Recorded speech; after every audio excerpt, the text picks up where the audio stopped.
அஸ்ஸலாமு அலைக்கும் வரஹ்மத்துல்லாஹி வபரகாத்துஹு. தொழுகையில் உலக சிந்தனைகள், கெட்ட எண்ணங்கள் ஏற்பட்டால் தொழுகை கூடுமா? இந்த கேள்விக்கான பதில் தான் இந்த வீடியோவில் நான் உங்களுக்கு சொல்ல போகிறேன். தொழுகைக்காக பாங்கு என்ற அழைப்பு கொடுக்கப்படும் போது பாங்கு சத்தத்தை கேட்கக்கூடாது என்பதற்காக ஷைத்தான் புறமுதுகு காட்டி ஓடுகிறான். பாங்கு சொல்லி முடிந்ததும் திரும்பி வருகிறான்.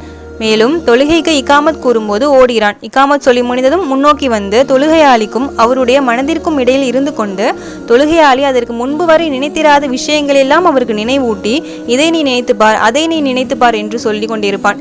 தொழுகையாளி தாம் எத்தனை ரக்காயத்துகள் தொழுதோம் என்று சந்தேகம் ஏற்படும் அளவிற்கு ஷைத்தான் இவ்வாறு செய்து கொண்டிருப்பான் என்று அல்லாஹ்வின் தூதர் நபி ஸல்லல்லாஹு அலைஹி வஸல்லம் அவர்கள் கூறியுள்ளார்கள். தொழுகையில் உலக எண்ணங்களை ஏற்படுத்துவது ஷைத்தானின் செயல் என்று அல்லாஹ்வின் தூதர் நபி ஸல்லல்லாஹு அலைஹி வஸல்லம் அவர்கள் கூறியிருக்கிறார்கள். இதே செய்தி புகாரியில் 1231வது ஹதீஸாகவும் பதிவு செய்யப்பட்டுள்ளது. மேலும் உங்களில் ஒருவருக்கு தாம் தொழுத ரக்காயத்துகள் 3 அல்லது 4 என்று தெரியாவிட்டால் கடைசி இருப்பில் 2 சஜிதா செய்து கொள்ளட்டும் என்று நபி அவர்கள் கூறியுள்ளார்கள். உலக எண்ணங்கள் ஏற்பட்டுவிட்டால் தொழுகை முறிந்துவிடும் என்று நபியவர்கள் கூறாமல் ரக்காயத்தில் மறதி ஏற்பட்டால் சஜிதா செய்து கொள்ளுமாறு கூறியிருக்கிறார்கள். இதிலிருந்து தொழுகையில் உலக எண்ணங்கள் ஏற்படுவதால் தொழுகை முறியாது என்பதை அறியலாம்.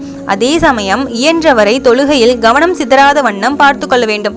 மேலும் அல்லாஹு தாலா தன் திருமறையிலே கூறியுள்ளான், நம்பிக்கை கொண்டோ வெற்றி பெற்று விட்டனர், அவர்கள் தமது தொழுகையில் பணிவை பேணுவார்கள் என்று கூறியுள்ளான். தொழுகையில் ஓதப்படும் வசனங்கள் மற்றும் திக்ருகளின் பொருளை உணர்ந்து தொழும்போது இது போன்ற எண்ணங்கள் ஏற்படுவதை ஓரளவு தடுக்க முடியும் இன்ஷா அல்லாஹ்.